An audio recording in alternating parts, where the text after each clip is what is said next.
हूं मैं आपको, मुझे बनना है तो बनना है।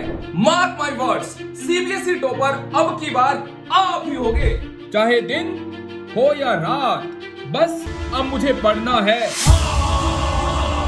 हेलो डियर स्टूडेंट्स, कैसे हैं आप सभी? आई नो कि आप जो है वो काफी ज्यादा अच्छे नहीं हैं, क्योंकि आपको सता रही है मैथ्स की टेंशन।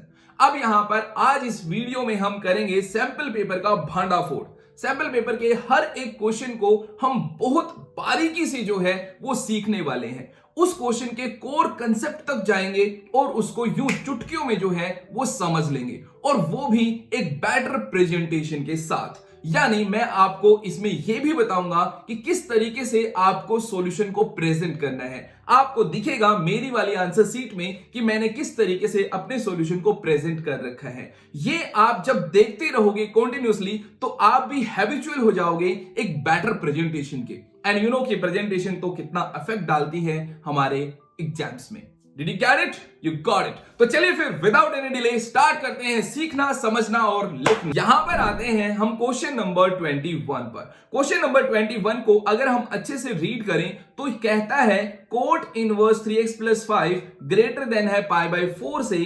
ठीक है भाई, ओके, मान ली हमने बात। और वैल्यूज ऑफ x हमें गेट करनी है, यानी मतलब x की कुछ वैल्यूज होंगी जो इस इंटरवल से इस इंटरवल में लाई करेंगी, वही हमें कैलकुलेट करनी है। ठीक है, यहां पर रेंज वर्ड देकर है ना, ये इतना कंफ्यूज कर रहा है कि बस पूछो ही मत।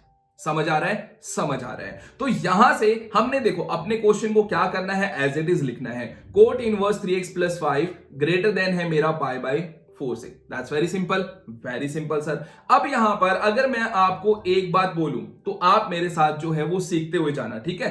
अगर मैं आपको ये कह दूं कि सर मुझे कोट इनवर्स 1 दे रखा है, तो आप उसकी वैल्यू जो है वो π/4 लिख दोगे कि नहीं लिख दोगे? कोट इनवर्स की वैल्यू जो है वो कोट इनवर्स 1 की जो वैल्यू है वो आप π/4 पुट कर दोगे? ऑफ कोर्स कर दोगे सर। ठीक है सर, π/4 मेरा, यानी मैं π/4 को रिप्लेस कर दूंगा सर किससे? कोट इनवर्स 1 से, जो कि मैंने यहां पर लिखा हुआ है। That's very simple. इतना तो हमें समझ आ गया। दूसरी चीज हमें यहां पर यह समझनी है कि हमारा जो कोट इनवर्स x फंक्शन होता है वो हमारा डिक्रीजिंग फंक्शन होता है। आपको ये वाली बात बस थोड़ी सी समझनी है कि मेरा जब भी कोट इनवर्स फंक्शन होगा वो मेरा कैसा फंक्शन होगा? डिक्रीजिंग फंक्शन होगा। कैसा फंक्शन? Decreasing function. एक बात यहां से समझ में आ गई? ठीक है। अब अगर हम थोड़ा सा आगे चलें और क्वेश्चन को समझें तो देखो, आपको है ना अब यहां पर दो चीजें समझनी है।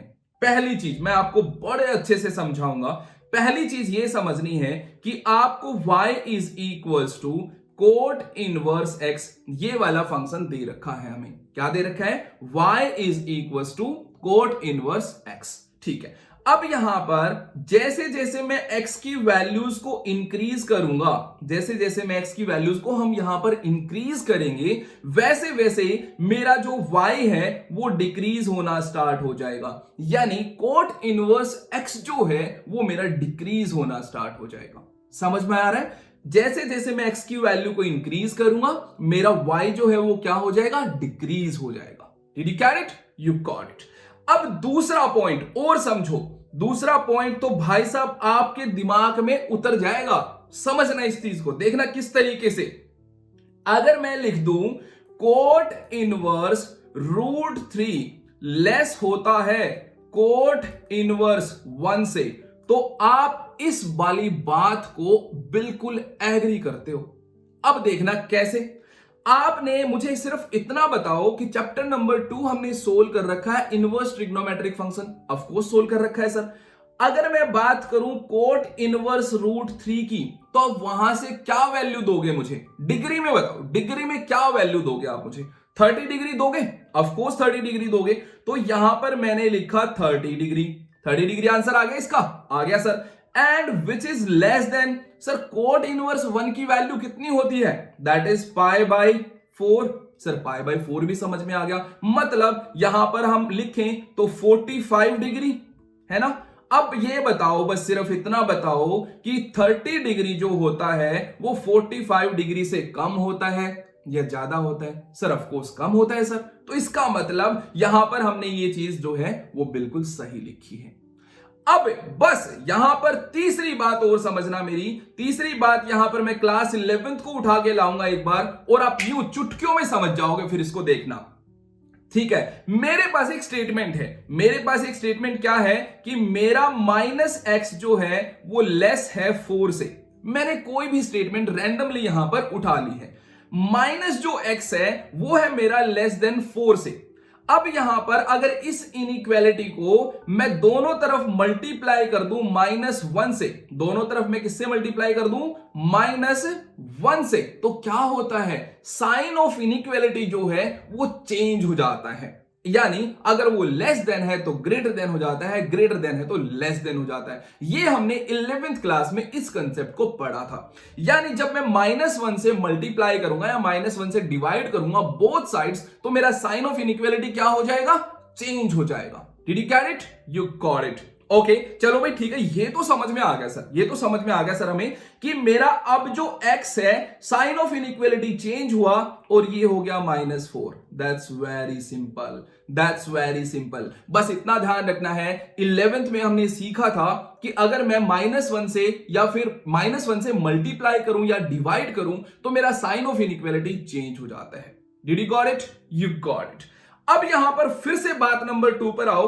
अब आप यूं चुटकियों में समझ जाओगे। देखना, अगर मैं कहूं कि मैं कोट इनवर्स से कोट इनवर्स कैंसिल कर दूं, कोट इनवर्स से कोट इनवर्स कैंसिल कर दूं, तो यहां पर क्या बनेगा?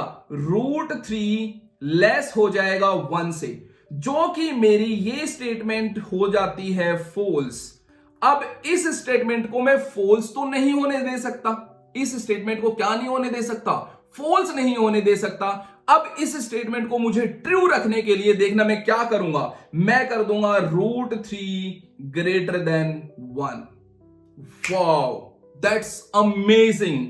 यानी जब भी आपको ध्यान रखना है, आप कोट इनवर्स को रिमूव करें, आप कोट इनवर्स को रिमूव करें तो साइन ऑफ इनइक्वालिटी भी क्या हो जाता है? चेंज हो जाता है। ये आपको बात भेजे में उतार लेनी है। क्या उतारना है? बोलो जल्दी से। जब भी आप कोट इनवर्स रिमूव करेंगे स्टेटमेंट से दोनों साइड, तो आपका साइन ऑफ इनइक्वालिटी चेंज हो जाएगा। या फिर जब भी आप दोनों साइड कोट इनवर्स लेंगे तो आपका साइन ऑफ इनइक्वालिटी चेंज हो जाएगा। डिड यू गेट इट और नॉट? देखो, मैंने काफी ज्यादा एग्जांपल्स लेकर आपको ये चीजें जो हैं वो प्रॉपरली समझा दी हैं। अब यहां से जैसे ही आपने कोट इनवर्स, क्या जैसे ही आपने यहां पे कोट इनवर्स को उड़ाया, तो आपका साइन ऑफ इनइक्वालिटी क्या हो गया? चेंज हो गया। पहले क्या था? ग्रेटर देन, अब क्या हो गया? Less than. That's very very simple. समझ आ गया? पक्की बात है। आगे चलें? चलो सर आगे चलते हैं। ओके ओके ओके, ठीक है, तो ये हुआ मेरा 3x + 5 लेस देन 1। ये वाला 1 मैंने यहां पर चुरा लिया। That's simple. ओके, फिर मैंने इनइक्वालिटी, यहां पर इनइक्वालिटी है तो हम इनइक्वालिटी के रूल्स को फॉलो करेंगे और हम इसको सोल्व करेंगे। अब यहां पर मुझे करना है +5, sorry for that -5 both side. मैंने -5 बोथ साइड किया, यहां से इस +5 से -5 कैंसिल हुआ, ये बचा मेरे पास 3x। 3x लेस देन है किससे? 1 में से -4, 1 में से -5, दैट इज -4। ओके, -4। फिर मैंने दोनों साइड 3 से डिवाइड किया, 3 से 3 ने उड़ाया, यहां पर मेरा बचा x लेस देन -4/3। अब less than -4/3, minus less than है, छोटा है, मतलब नेगेटिव की तरफ भागा जा रहा है, भागा जा रहा है, भागा जा रहा है, भागा जा रहा है, रुक ही नहीं रहा है। तो क्या लगाते हैं हम? -∞। और ध्यान रखेंगे, चाहे +∞ हो चाहे -∞ हो, हमेशा आपका ओपन इंटरवल ही आएगा। कैसा आएगा? हमेशा ओपन इंटरवल ही आएगा। क्या आपको समझ आया? आया। और यहां पर भी इस साइड -4/3 जो है वो ओपन इंटरवल में ही होगा, क्योंकि यहां पर इक्वल का साइन होता तो वो क्लोज्ड हो जाता, बट यहां पर इक्वल का साइन नहीं है। That's why we are not including this value. इस वैल्यू से जो भी छोटी वैल्यू है हम उनको फॉलो करेंगे, और इंफिनिटी में जो है वो कितनी भी जा सकती हैं। Did you get it? You got it about this question. बस इसको एक बार के लिए फिर से देख लेना अगर समझ में ना आए तो। और जहां तक मुझे पता है आप लोगों को ये वाले कंसेप्ट पहले वाले से, दूसरे वाले से और फिर ये तीसरे वाले से तो समझ ही आ गया होगा। Did you get it? You got it. तो चलिए फिर अब चलते हैं हम नेक्स्ट क्वेश्चन पर। क्वेश्चन नंबर 22 की बैंड बजाते हैं और समझ लेते हैं। आ गए भाई हम 22 पर। ये रहा भाई हमारा 22। भाई सस्ता, मजबूत और टिकाऊ क्वेश्चन आपको 2 नंबर दिलाने के लिए। हाँ, सस्ता, मजबूत और टिकाऊ है, लेकिन कैलकुलेशंस में थोड़ा सा मार करता है। ओके, यहां पर क्या करना है भाई, पढ़ लेते हैं एक बार क्वेश्चन। वो 3 इडियट वाला कभी सीन ना हो जाए हमारे साथ कि कंफ्यूजन ही कंफ्यूजन है, सॉल्यूशन कुछ पता नहीं। सॉल्यूशन तो मिला था साला, बट क्वेश्चन क्या था पता नहीं। वो वाला सीन नहीं होना चाहिए, है ना। तो चलो पढ़ते हैं अच्छे तरीके से। The cost of producing x items in factory. ठीक है भाई, कोई मतलब जैसे कोई खिलौने बना रहा है या कोई भी जैसे पाउडर बना रहा है या फिर शैम्पूज बना रहा है, तो वो एक्स आइटम्स वहां पर प्रोड्यूस कर रहा है। ओके, इतना मुझे समझ में आया। और उसने दे रखा है कि सी ऑफ एक्स से वो प्रेजेंट कर रहा है उसके आर्टिकल्स को। कुछ इस वाली स्टेटमेंट से जो है वो उसके आर्टिकल्स को प्रेजेंट कर रहा है। ठीक है, हमें find the marginal cost when 150 items are produced. भाई ध्यान रखना, देखो ध्यान से सुनना है भाई आप लोगों को। चाहे वो रिवेन्यू पूछ ले, इस वाले टाइप के क्वेश्चंस की बात कर रहे हैं, चाहे वो रिवेन्यू पूछ ले, चाहे वो मार्जिनल कॉस्ट पूछ ले, आपको जो स्टेटमेंट दी रखी है जस्ट डिफरेंशिएट इट वंस। बस अपना काम जो है वो वहीं पर हो जाएगा। और लास्ट में जितने भी वैल्यू यहां पर गिवन है, after differentiation we put that value instead of x because the statement is in the form of x। समझ में आया? समझ में आया। तो यहां पर मैंने c of x को बिल्कुल एज इट इज टेप दिया है ना, यहां पर एज इट इज हमने टेप दिया इसको। Okay, c dash of x अगर हम निकालें, तो मेरा 0.0013 एज इट इज रहने वाला है। ऑफ कोर्स यहां पर x क्यूब है मेरे पास, तो मैं पावर आगे उतार लूंगा। मैंने पावर को आगे उतारा और एक पावर मैंने माइनस करनी होती है डिफरेंशिएशन में, देन आई गॉट इनटू में 3x स्क्वायर। फिर प्लस में 0.02 हमने एज इट इज टेप दिया यहां पर, और x स्क्वायर का जब हमने डिफरेंशिएशन किया तो वो मिला मुझे 2x, और प्लस में 5x का डिफरेंशिएशन 5 हो जाता है। यू नो कि x के साथ चाहे कुछ भी लगा हो, लाइक मेरा -5/2x है, तो इसका डिफरेंशिएशन हो जाएगा -5/2। क्या आप लोगों को समझ आ रहा है? ऑफ कोर्स आप लोगों को बहुत अच्छे से समझ आ रहा है।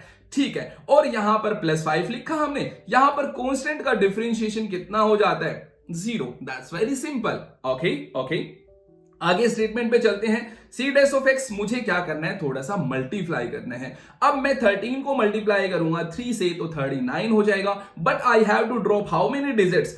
1 2 3 4 5। I have to drop 5 digits. तो मैंने यहां पे ड्रॉप किया 9 पहला डिजिट, फिर 3 1 2 3 और 4 और 5 डिजिट्स मेरे ड्रॉप हो गए। एक्स स्क्वायर मैंने लिखा, प्लस यहां से 2 2 जा 4 हो जाते हैं, तो 0.004 x एंड प्लस में 5। That's very simple. Now we are gonna use the value that is 150 instead of every x in the form of c dash of x। ठीक है, यहां पर हमने पुट किया c डैश ऑफ 150 मेरा हुआ 0.009000039 times of 150 का हमने स्क्वायर किया, प्लस में 0.004 फॉर दैट एंड इनटू में 150 और प्लस में 5। अब यहां पर हम 15 का स्क्वायर जानते हैं, दैट इज 225 है ना, और वहां पर 0 भी है तो हम 0 को डबल कर देंगे, 22500। That's very simple. ठीक है, यहां पे लिखा हमने दिस टाइम्स ऑफ 22500 प्लस में यहां पर 15 को अगर आप 4 से मल्टीप्लाई करें तो 15 4 जा कितना होता है? 60 होता है। एंड यहां पर 0.6, बिकॉज हमने यहां पर डिजिट्स को फॉलो किया और देखा कि how many digits are there in the form of decimals, you know. Okay, तो यहां पर हमारा फॉलो हुआ। ठीक है, फिर हमने यहां पर, मुझे कैलकुलेशन पता नहीं था कि 39 की कैलकुलेशन 225 से कितना आता है, तो मैंने यहां पे 225 को मल्टीप्लाई करके देख लिया 39 से। यू नो, रफ स्पेस काम आता है, कोर्स काम आता है। तो मेरा बना 8775, जिसको मैंने डेसिमल फॉर्म में जब लिखा एग्जैक्टली इसको फॉलो करते हुए, तो मेरा बना 8.775 एंड प्लस में 0.6 प्लस में 5 and finally I got c dash of 150 that is equals to 14.375। ये है हमारी ये रहेगी हमारी marginal cost when 150 items are produced and then rupees 14.375। क्या आपको क्वेश्चन समझ आया? ऑफ कोर्स आपको समझ आया। नेक्स्ट चलते हैं क्वेश्चन नंबर 20। कौन सा आएगा? 23 आएगा। यस 23 का ए पार्ट है और ये बहुत ही सस्ता क्वेश्चन है अगेन, और इसको भी हम यूं चुटकियों में जो है वो समझ लेंगे। क्या समझ आ रहा है? आ रहा है तो समझते रहिए फिर। चलिए, find the derivatives of tan inverse x। ओके, tan इनवर्स x का मुझे डेरिवेटिव्स निकालना है। tan इनवर्स x का सर, tan इनवर्स x का डिफरेंशिएशन मैं बता देता हूं सर आपको, मुझे याद है sir, 1/1 plus x square. Yes correct, with respect to किसके भाई? log x। भाई देखो, जिसका हमें डिफरेंशिएट करना होता है उसको रखना होता है ऊपर, और जिसके रिस्पेक्ट में करना होता है उसको रखना होता है हमें नीचे। That's very simple. ओके, तो मैंने लेट किया पहले वाले फंक्शन को y equals to tan inverse x। That's very simple. फिर मैंने यहां पर सेकंड फंक्शन को लेट किया z इज इक्वल्स टू मेरा हो गया log x। देखो भाई, प्रेजेंटेशन पे ध्यान देना है ना। देखो पीछे वाले चाहे बेसिक से क्वेश्चंस को देख लो, कितना बेटर प्रेजेंटेशन है, कितना साफ सुथरा प्रेजेंटेशन है। आप यहां पे देख सकते हो कि कितना बेटर प्रेजेंटेशन किया हुआ है। इसी तरीके से आपको भी अभी से जो है वो प्रेजेंटेशन पर फोकस करना है, ताकि आप जो है वो अच्छे तरीके से अपनी कॉपी जो है वो बना पाओ, और एग्जामिनर को जो है वो अट्रैक्ट कर पाओ, ताकि वो अपने को फुल मार्क्स दे दें। समझ आ रही है? आ रही है। ठीक है, तो फिर से क्वेश्चन पे वापस आते हैं। y पता नहीं कहां भटक जाते हैं हम लोग। y equals to tan inverse x दे रखा है, z इज इक्वल्स टू क्या है भाई? log x है। भाई अपने को क्या करना है? y का डिफरेंशिएट अगर मुझे करना है विद रिस्पेक्ट टू x, तो मैं लिख दूंगा dy by dx and 1/1 plus x square. भाई इसके साथ था ना, एक छोटी सी चीज मेरी याद कर लो। आप याद कर लो भाई, d/dx of coat inverse x। आज ये कोट मारेगा भाई, cot inverse x that is equals to -1/1 plus x square. What is that? -1/1 plus x square. समझ आया आपको? ऑफ कोर्स समझ आया। मुझे दो फॉर्मूलेज याद हो गए हैं। tan इनवर्स x का differentiation 1/1 plus x square, coat inverse x का differentiation -1/1 plus x square. That's very simple. Okay, फिर यहां पर आते हैं, हम z का डिफरेंशिएट करेंगे with respect to x। x को ध्यान में रखते हुए हम ये काम करने वाले हैं, कर देते हैं।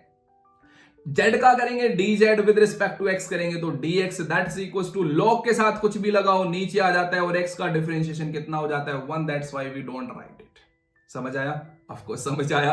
ठीक है, मुझे क्या कैलकुलेट करना है? dy बाय dx चाहिए, तो मैंने लिखा dy by dx divided by dz by dx। dx ने dx को उड़ा दिया, बच गया हमारे पास dy by dx, dy by dz, sorry for that, dy by dz, dy by dz that is equals to, ये x ऊपर चला जाएगा यहां पर न्यूमरेटर फॉर्म में, तो न्यूमरेटर में x रहा और अपोन में रहा 1 प्लस एक्स स्क्वायर। दैट्स धुआंधार तरीके से क्वेश्चन को हमने समझ दिया। नेक्स्ट चलते हैं क्वेश्चन नंबर 23 के बी पर। ओ भाई साहब, जबरदस्त क्वेश्चन, जबरदस्त क्वेश्चन। बस एक ट्रिक बताऊंगा, सिर्फ एक ट्रिक बताऊंगा। कहीं पर भी राह चलते हुए आपको ये चीज दिख जाए तो बस बोल देना take logarithm both side. That's simple. यहां पर हम क्वेश्चन को एक बार पढ़ लेते हैं। हमें डिफरेंशिएट करना है किसको? भाई फंक्शन है cos x raise to power x। Okay, no problem sir. जब भी मुझे function raise to power function दिखेगा, I take logarithm both side. बस सिर्फ और सिर्फ आपको ये चीज सीखनी है। लाइक आप मार्केट में कहीं घूमने गए हुए हो और वहां पर आपको function raise to power function दिखाई दे जाए, तो आप क्या बोलेंगे? Function which way I am talking about? Of course I think you are understanding it, क्योंकि क्लास 12th के बच्चे हो आप। तो function raise to power function दिखाई दे जाए तो आप क्या बोलोगे? सर लॉगरिथम ले लो। क्या ले लो? लॉगरिथम। अपना काम बन जाएगा। तो मैंने क्या किया? मैंने यहां पर लिखा log y की यहां पर लेंगे तो log y, और यहां पर लेंगे तो log of cos x raise to power x। That's very simple. अब यहां पर आप एक रूल जानते हैं कि log a raise to power b होता है, तो b आगे आ जाता है, b आगे आ गया यहां पर और बन गया log a। इसी तरह हमारा x आगे आ जाएगा और बन जाएगा log cos x। That simple. log y equals to x यहां पर रहा इनटू में log cos x। बस अब यहां पर हम करेंगे डिफरेंशिएशन बोथ साइड। डिफरेंशिएट अगर हम बोथ साइड करें with respect to x, x को मद्देनजर रखते हुए, ठीक है भाई, x को समझ रहे हो, x को जरूर मतलब रिस्पेक्ट देनी है भाई, बाकी चाहे किसी को दी जाए चाहे नहीं दी जाए, x x होता है यार, यू नो, ऑफ कोर्स। ठीक है, तो y का डिफरेंशिएट कर देंगे भाई हम। y का डिफरेंशिएट कितना हो गया भाई, 1y हो जाएगा।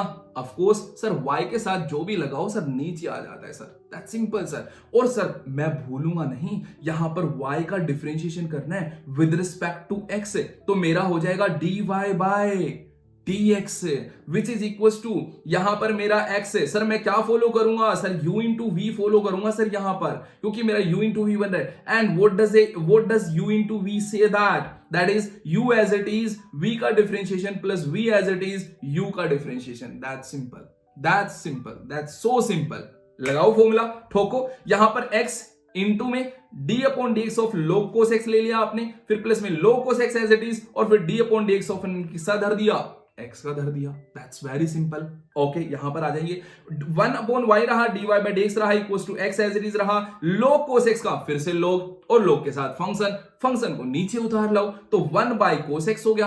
अब फंक्शन को नीचे उतार के लाए हो तो फंक्शन का भी तो डिफरेंशिएट करना है। cos x का कितना होता है, माइनस साइन x होता है, एंड प्लस में log cos x as it is, और x का कितना हो जाएगा, 1 हो जाएगा। That's why we wrote here 1। That simple. ठीक है, नेक्स्ट चलते हैं, 1 बाई वाई रहेगा, dy बाई dx रहेगा इक्वल्स टू, मैंने इस माइनस को यहां पर उठा लाया भाई, मैं सबसे पहले, यू नो, माइनस को रिस्पेक्ट देनी होती है भाई, माइनस, फिर x मेरा एज इट इज भाई, साइन x मैंने देखो इसको लिखा है भाई, sine x upon cos x को मैंने उठा के लिख दिया 10x। That's very simple. फिर प्लस में ये वाला एज इट इज भाई log cos x, ये वाला एज इट इज भाई हमारा कौन सा, log cos x, ये हमारा एज इट इज रहेगा। ठीक है, इसके बाद बस हमें यहां पर y को नहीं चाहिए, y को हमें यहां पर इस फॉर्म में नहीं चाहिए, मुझे सिर्फ और सिर्फ इस तरफ क्या चाहिए, dy बाई dx चाहिए। मैंने y को उस साइड मल्टीप्लाई कर दिया, जब मेरा y उस साइड मल्टीप्लाई होगा तो y की वैल्यू कितनी है, cos x raise to power x, जिसको मैं यूज करने वाला हूं यहां पर, cos x raise to power x, फिर इनटू में ये रहा मेरा सारा का सारा फंक्शन, जिसको मैं यहां पर अगेन लिखने वाला हूं, and that's your final answer. क्या है ये है differentiation of cos x raise to power x। That's very simple, very clear. Just we have to use one formula here. What is the formula? Differentiation of u into v. What is that? u as it is रखेंगे, v का differentiate करेंगे, plus v as it is रखेंगे, u का differentiate करेंगे। समझ आया? समझ आया। चलिए फिर बस, और दूसरी बात यहां पर log a raise to power अगर b है तो हम लिखेंगे b को पहले और log a। That simple. समझ आ गया? समझ आ गया। चलो सर नेक्स्ट चलते हैं क्वेश्चन नंबर 24 के ए पार्ट पर। हमारे 23 के दोनों पार्ट हो गए ना, हाँ 23 के दोनों पार्ट हो गए। अब हम चलते हैं क्वेश्चन नंबर 24 के ए पार्ट पर। सबसे पहले भाई ए पार्ट इतना इजी है, इतना इजी है, इतना इजी है कि बस पूछो ही मत, चुटकियों में सोल्व कर लेंगे भाई, बिल्कुल इजी कंसेप्ट के साथ, बिल्कुल, और थोड़ा सा कोर कंसेप्ट भी पढ़ लेंगे। दैट्स वेरी इजी, है ना। चलिए फिर, मैंने कहा कि नहीं, क्वेश्चन वाले ने कहा, सीबीएसई वालों ने कहा कि वेक्टर ए जो है वो इक्वल है 2i cap plus 2j cap plus 3k cap, vector b equals to है minus i k cap plus 2j cap plus 2j cap plus k cap. Okay, और वेक्टर सी भी दे दिया भाई, i cap 3i cap plus j cap plus 0k cap, वो है ही नहीं k यहां पर। क्या कहता है, B, vector B plus lambda times of vector C कर दो। अच्छा, मेरे ध्यान में एक चीज आ रही है कि मुझे क्या करना होगा, वेक्टर बी को मुझे प्लस करना होगा लैम्डा को मल्टीप्लाई कराकर वेक्टर सी से। ओके, परपेंडिकुलर भाई, वेक्टर जब परपेंडिकुलर होते हैं तो आपको यहीं से एक बात समझ जानी चाहिए, vector A dot vector B जो है वो हो जाता है अपना जीरो। मैं बता देता हूं किस तरीके से जीरो होता है। देखिए, vector A dot vector B, हमने फॉर्मूला सीखा था, vector A and its magnitude, vector B and its magnitude and cos theta, हमने फॉर्मूला सीखा था। अब यहां पर परपेंडिकुलर का क्या मतलब है, परपेंडिकुलर का मतलब है sir 90 degree sir. Okay, vector A its magnitude, vector B and its magnitude, यहां पर रख दो कोस 90 डिग्री। अब cos 90 डिग्री की वैल्यू कितनी होती है? 0। तो यहां पर ये सारा का सारा इसको बना देगा 0 and we got vector a dot vector b that's equals to 0। यानी हम डायरेक्टली पुट कर सकते हैं when the two vectors are perpendicular we are supposed to write what? Vector a dot vector b equals to 0. The same thing which we are gonna use in that particular question. Did you get it? You got it. तो चलिए फिर यहां पर ए part हम सबसे पहले attempt करें। Okay मैं यहां पर मार्कर चेंज कर लेता हूं। ठीक है, हो गया मेरा। यहां से वेक्टर ए दे रखा है, वेक्टर बी दे रखा है, वेक्टर सी दे रखा है। मुझे करना है वेक्टर बी प्लस में lambda times of vector C. ठीक है भाई, मुझे वेक्टर बी सबसे पहले लिखना है minus I cap plus 2j cap plus k cap लिखना भूल गए यहां पे। ओके, फिर प्लस में हमने क्या करा, हमने लैम्डा को मल्टीप्लाई करा किससे भाई? हमने सी वेक्टर से। तो मेरा हो जाएगा 3 लैम्डा आई प्लस में लैम्डा जे, और प्लस में अगर लिखना चाहो तो लैम्डा क्या लिखेंगे? हाँ 0, वो तो 0 ही हो जाएगा क्योंकि वो हमारे पास है ही नहीं की, तो वो 0 हो जाएगा।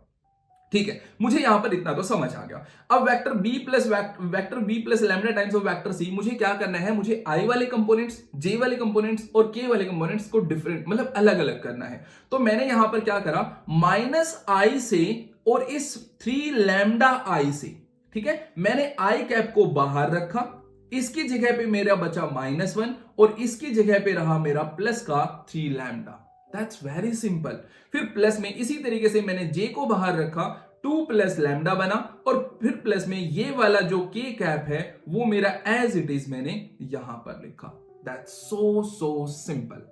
बस अब हमें अकॉर्डिंग टू क्वेश्चन लगाना है। अकॉर्डिंग टू क्वेश्चन में क्या कहता है कि vector b plus lambda times of vector c आपने निकाल लिया। हाँ निकाल लिया। उसकी डॉट प्रोडक्ट किससे कर दो? a से कर दो, क्योंकि वो परपेंडिकुलर है किसके? a के। देखो लिखा हुआ है perpendicular to vector a, that's written. Okay and हमने लिखा दैट्स इक्वल्स टू 0, क्योंकि cos 90 की वैल्यू हम जानते हैं कितनी है? 0, and that's why vector a dot vector b कितना हो जाता है? 0, that's why we wrote 0। That's very simple, of course very simple.